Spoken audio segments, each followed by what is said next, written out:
What I've Done. Written by Night Breeze. Read by no one and nobody. Chapter 19.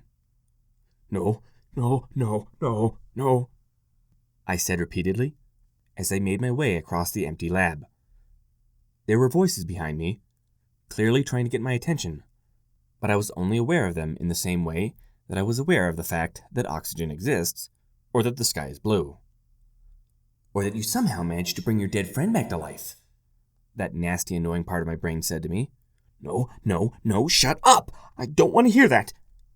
I said, as I reached out, grabbed the handle to the door in front of me, and yanked it open, allowing me entrance into the room beyond. With a little more force than I intended, I slammed the door closed, plunging my world into darkness. It took me a little longer than I would care to admit to realize why it was so dark in here. But eventually I came to the conclusion that I wasn't going to get anywhere by standing in a broom closet all day. I was incredibly embarrassed as I came out, but that feeling was swiftly eclipsed by the absolute nope that I felt when my eyes landed on the small metallic cat that was waiting in the room beyond. No! I said as I pointed at the cat, then turned back into the closet and closed the door again. Alex, you can't stay in the closet forever. Eventually you're going to have to listen, I heard Robert's voice say. No, you're wrong, because you're dead. This is all a dream, and I'm going to wake up in my bed at any moment, I shouted as I sat heavily on my rump. Alex, this not dream. This real, but you not bring dead back, I heard Moon say through the door. Oh yeah? Then how do you explain? I said, then tore open the door, all while pointing my finger at the small metallic cat masquerading as Bob. That! I then shut the door again before they had begun to answer. Alex, he not your friend. Not exactly. He... Evening started to say, but then trailed off as something occurred to her. Well, how would you describe? I'm not familiar with magic. Though Evening had whispered that last bit, I still heard her, my ears having regained quite a bit of their previous sensitivity since my recent transformation back into a human, and subsequent slow transformation into whatever I was becoming. I still looked plenty human, but the changes were more noticeable now. I could hear things that I knew I normally couldn't hear, smell things that normally would have remained unnoticed. My eyesight was steadily sharpening, and my two different skin tones were a lot more even now. Oh, and my pupils seemed to want to expand to fill my eyes completely. That was a thing that was happening. Not so, I heard Moon say, interrupting my musing about my new form. I, in dreams, make discovery. He not know specifics magic, but very familiar with concepts magic. Example, no magic on planet, yet somehow have word that translate directly to necromancy. At that little revelation, I heard Evening gasp in understanding. Or like how Nona talk about calculation device when talk about golem? Exactly. He has concept magic, though some may wrong, because never have real magic, Moon further explained. Think best to find out reason first, though. Good that feel necromancy bad. Still find out why. Go from there. Well, I'm not really sure why it's bad in the real world. But among the legends and myths of my home, necromancy has always been sort of bad because it disrupts and disturbs the dead from the rest. I interrupted them, letting them know that I had heard their whole conversation. There was a pause at that, followed quickly by Sun clearing her throat. Well, that's certain good reason, but not real reason bad. Necromancy bad because veil harmful to living. There was a pause at that as I thought about this. I'm sorry, but what's the veil? The veil is thing draw souls of dead to other life. It not evil, not bad, but bad for living. Living touch veil, living lose mind, Sun said carefully. However, as gently as she tried to break that little tidbit to me, it still made me flip my lid. I'm gonna lose my... I started to say, but stopped when a dull, bone-shaking thud reverberated through the whole castle, making me forget my previous worries. What was that? I asked as I opened the door to the closet a crack. I not know, Evening said, her face clouded in worry. Not know either, but I think not good for all, Sun said, as she moved towards the exit. I go, find what wrong, stay, continue explain Alex, then help him Robert. As I watched her leave, I couldn't help but feel distinctly uneasy. I knew full well what lurked in the skies above this planet, and I couldn't help but wonder if the aliens had gotten bored with their little charade and had started to bombard the city. Anyway, let's get back to work, I said as I slammed the door all the way open, startling the other 3 occupants of the room. We still need to make that computer so that your weapon works, and me hiding in the closet isn't going to help anything. Everything had suddenly become so clear at the sound of whatever that noise was.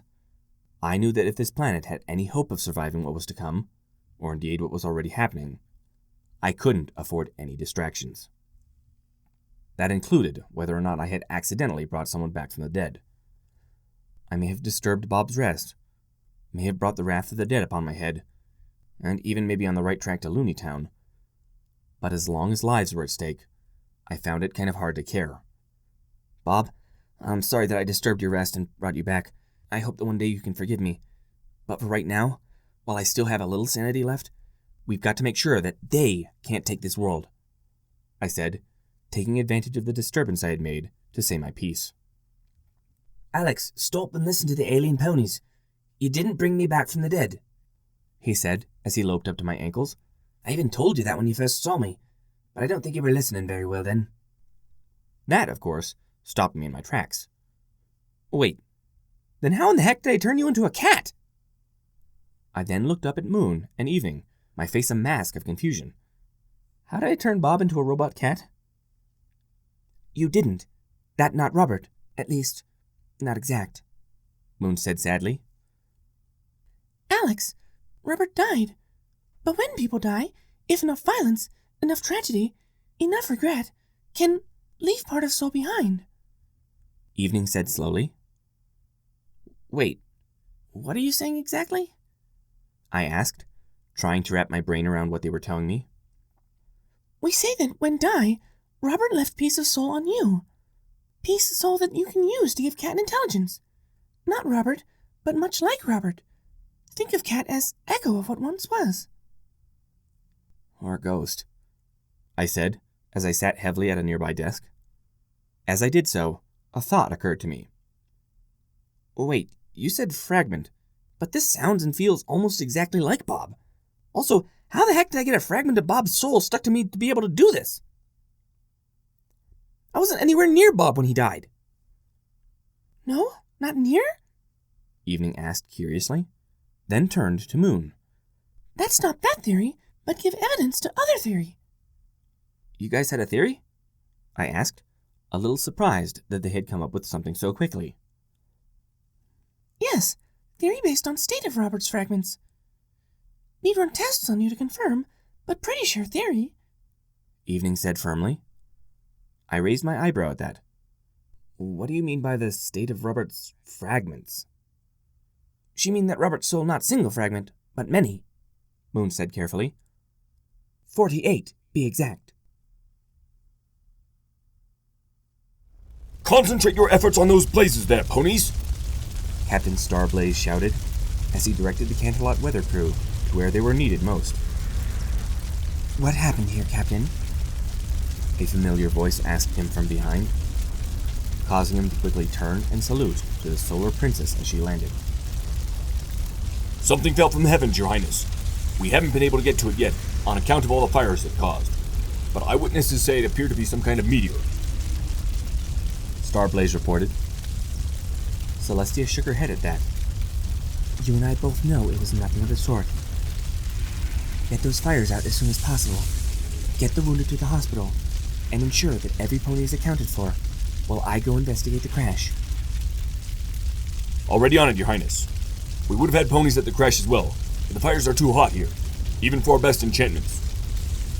Starblaze said with another salute. Good. Oh, and Captain, also be on the lookout for anything suspicious. Especially if it relates to the other crash. Celestia said as she took off. Yes, ma'am. Celestia honestly had no clue what was the cause of the second crash. But based on the available information, she could eliminate some possibilities. For starters, she knew that it wasn't some kind of alien bombardment, simply because of the lack of any further strikes. By that same logic, she could also eliminate an invasion pod from the list of possibilities, not to mention the fact that the destruction of the pod would have killed the soldiers inside. This left only two other possibilities. It was an accident or some kind of warning shot, so it was with some trepidation that Celestia dove into the very heart of the flame. Captain Star Blaze hadn't been exaggerating when he said that the fires were too hot for their best enchantments, but Celestia's link to Equus' son ensured her safety even in the hottest of places. Once she had reached the source of the blaze, she reached deep inside herself, drawing on the vast stores of magic she had at her disposal. With a thought, she transferred most of the nearby thermal activity to herself, which was then automatically transferred through her link to where it would do the least amount of harm. With an almost whimper-like sputter, the entire blaze went out, leaving Celestia standing next to the burnt-out husk of twisted metal that sat in the center of the impact crater.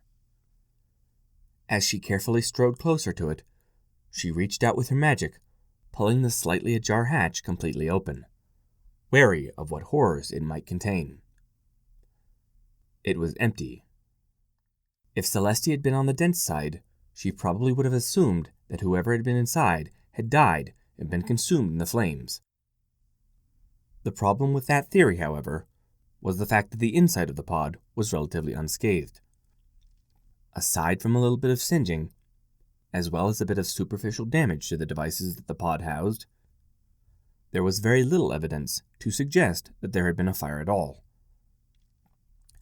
Either there was no one in the pod in the first place, she said as she looked up into the clear blue sky, or whoever was inside got out before it crashed. She thought about this for a bit, then shrugged as she took off with a single beat of her alabaster wings. Well, if this thing has a calculation device, I'm sure that Alex will be able to discover whatever secrets it holds. She just hoped that whatever he found out was worth the lives that had been lost during the crash. What the heck is happening? Why have we lost control? Captain Azulk yelled as he typed his override into the computer console again, but to no avail. I don't know, sir, but Wendelaz said as he tore open a console. If we don't regain control soon, they'll tear us apart. Hazalk tapped his personal comlink, hoping that it hadn't been hacked along with the rest of the ship's systems. Attention all personnel. We've lost control of the ship. I repeat, we've lost control. The bridge has sealed itself, cutting us off from helping. If there's anyone near the computer core, I want you to either shut it down or kill it as soon as possible. Is there anyone there? Over. Hazalk waited for a few seconds, his heart's hammering uncomfortably in his chest as he waited for an answer. He was about to try the comm again when it buzzed to life, causing him to feel both relief that he could still get his orders to the rest of the ship, as well as fear at the sounds of combat he heard on the other side of the line. We hear you, Captain, but it may take us a few minutes. The ship's automated defenses have gone completely haywire, and we're having trouble reaching the core. Just be glad that the ship is hardwired not to be able to jettison anyone out into space very low. Yeah, but we'll run out of air soon if we can't get that stinking computer back under control. The sergeant said. We have more important things to worry about. There's a ship out there doing its best to tear us apart, and if we don't get this bucket back under control... Hazalk trailed off as he ripped open another panel, trying to help regain control from his end. Gotcha, sir. Is there anyone else alive out there? If so, get down to the computer core as quickly as you can and help Pharaoh and his team kill it. Hazalk ordered. He then tossed aside his comlink as he crawled into the panel he had opened, hoping that more of his crew had survived, but expecting the worst. How are we doing so far, Tarlene? Our ship is doing a pretty good job, all things considered, the lieutenant answered dryly. The life expectancy of our class of ship alone against a Nova class is about 7 minutes, so we've already exceeded that by about 4 minutes now. That's odd. You think they would have wiped us out by now, especially since we fired first. Wendelaz shouted from where he was on the other side of the room. Not unless they want to take us prisoner. Remember, we're not exactly at war right now, though this could very well be the beginning of the hostilities. Hazalk shouted back. You would also probably like to know that we have more survivors than just Verlo and his team. Commander Yivtil and a few surviving techs are pinned down in engineering, and Dr. Uli and her team are sealed in the medical bay. Talion reported. That's good. Yivtil should be able to keep those techies alive for a few more minutes. And the medical bay is hardwired to lock down and go on its own air supply during a high alert, just like the bridge. Hazalk thought, as he severed the console he was working on from the rest of the network. Keep me apprised if anyone... Before he was able to finish that thought, however, the whole bridge went dark, followed closely by the red emergency lights coming on, causing him to sigh in relief.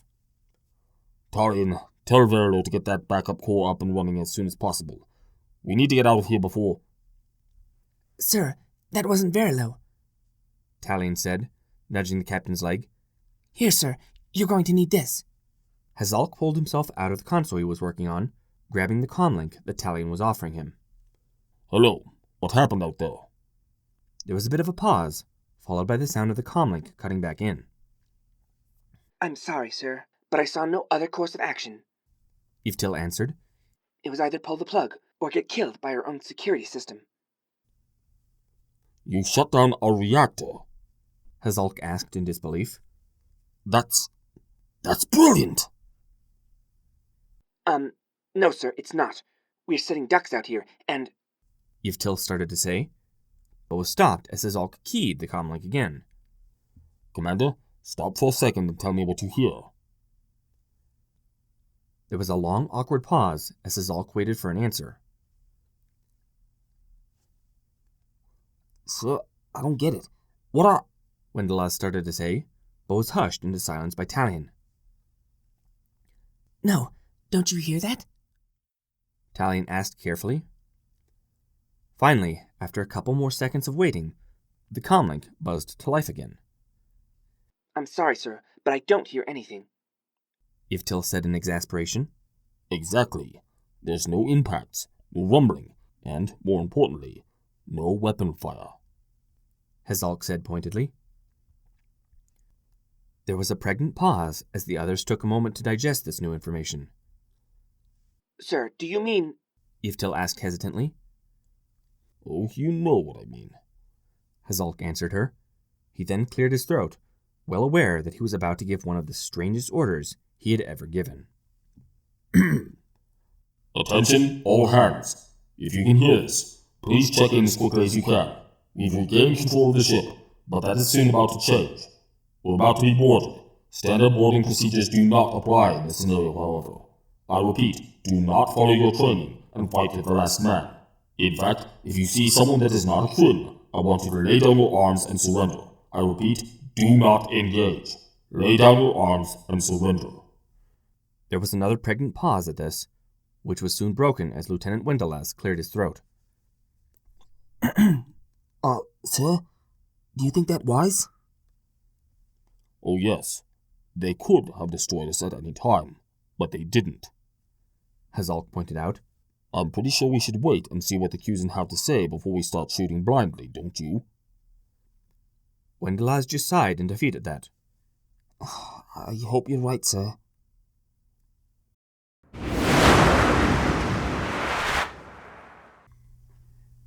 If you're enjoying this reading, consider checking out the non-copyright infringement version available on Amazon Prime. See link in video details for more information.